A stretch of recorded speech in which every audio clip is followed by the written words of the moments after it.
Good morning, Suprabhatam. देश को जानना, देश के बारे में पढ़ना, देश के बारे में बात करना ही देशभक्ति है। तो माई वाईफाई स्टडी इस चैनल को अवश्य सब्सक्राइब करें, लाइक कमेंट शेयर करें।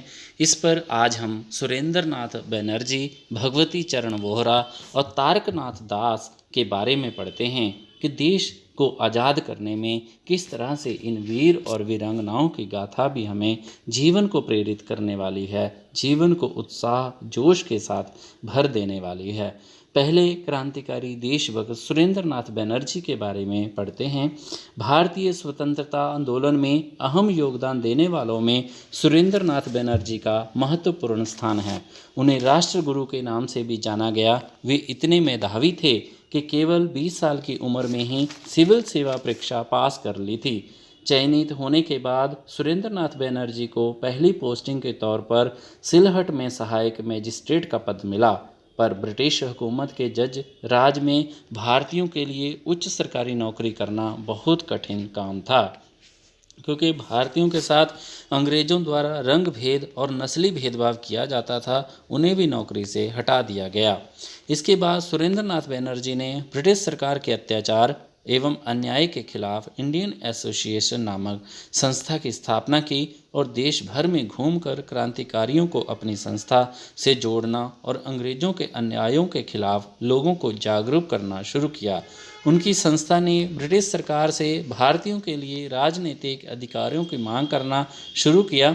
जब लॉर्ड कर्जन ने 1905 में बंगाल विभाजन की घोषणा की तो इसके विरुद्ध सुरेंद्र नाथ बनर्जी ने विद्रोह छेड़ दिया और पूरे देश में अपने भाषण और लेख के माध्यम से राष्ट्रीय चेतना की एक नई लहर पैदा कर दी। विरोध का नेतृत्व करते हुए सुरेंद्र नाथ बनर्जी को पुलिस की लाठी खानी पड़ी थी। सुरेंद्र नाथ बनर्जी भारतीय राष्ट्रीय आंदोलन के महान सेनानियों में से एक थे।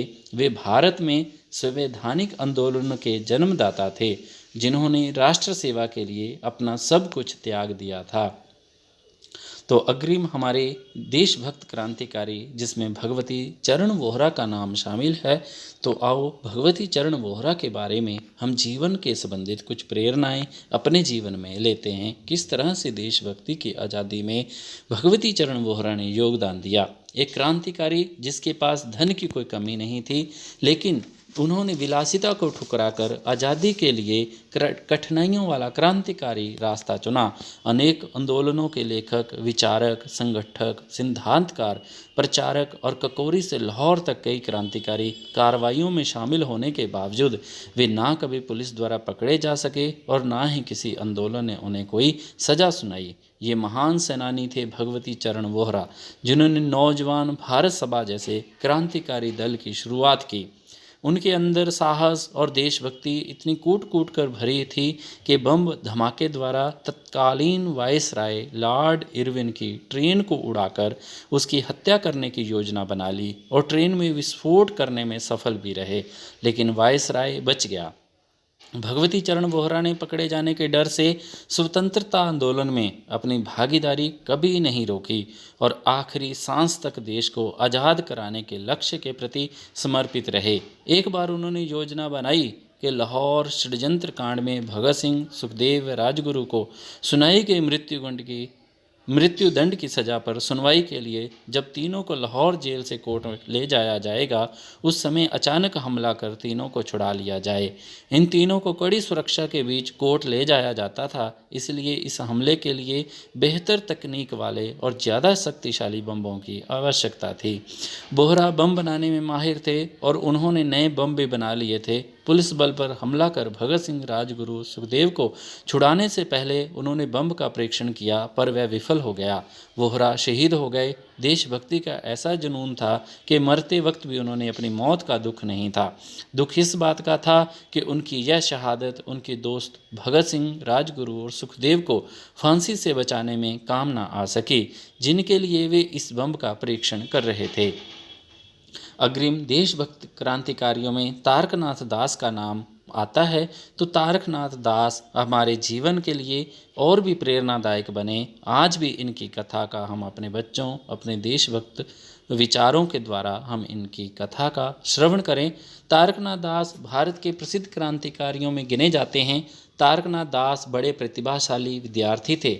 छात्र जीवन में ही उनका संघर्ष अरविंद घोष, सुरेंद्रनाथ बनर्जी और चित्तरंजन दास जैसे नेताओं से हुआ।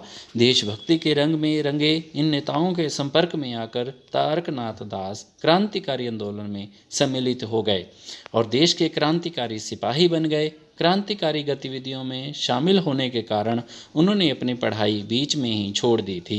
वे आज़ादी की लड़ाई में शामिल होने के लिए अनुशीलन समिति और युगांतर पार्टी के कार्यों में सक्रिय भाग लेने लगे, लेकिन जल्द ही अंग्रेज पुलिस उनके पीछे पड़ गई। पुलिस के पीछे लग जाने पर तारकनाथ 1905 में साधु का वेश बनाकर जापान और उसके बाद अमेरिका चले गए, जहां उन्होंने भारत में अंग्रेजों द्वारा किए जा रहे अत्याचारों से दुनिया को परिचित कराने के लिए फ्री हिंदुस्तान नामक अखबार का प्रकाशन शुरू किया।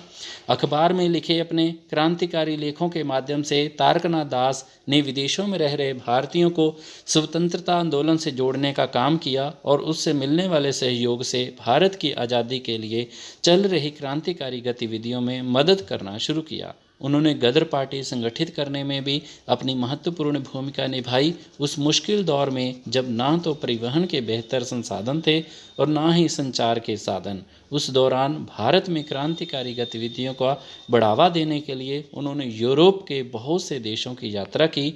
इसके साथ साथ उन्होंने अपने आंदोलनकारी साथियों की मदद करने के लिए जर्मनी से हथियार भारत पहुंचाने का काम भी किया। जब वे वापस अमेरिका गए तो वहां की सरकार को उनकी क्रांतिकारी गतिविधियों का पता लग गया। इसके लिए उन्हें गिरफ्तार कर 22 महीने के लिए जेल भेज दिया गया। ऐसे प्रसिद्ध तारकनाथ जी की जीवन गाथा को सुनकर अपने जीवन में भी प्रेरणा अर्जित करें और पुनः माई वाईफाई स्टडी इस चैनल को अवश्य सब्सक्राइब करें, कमेंट करें, लाइक करें और शेयर अवश्य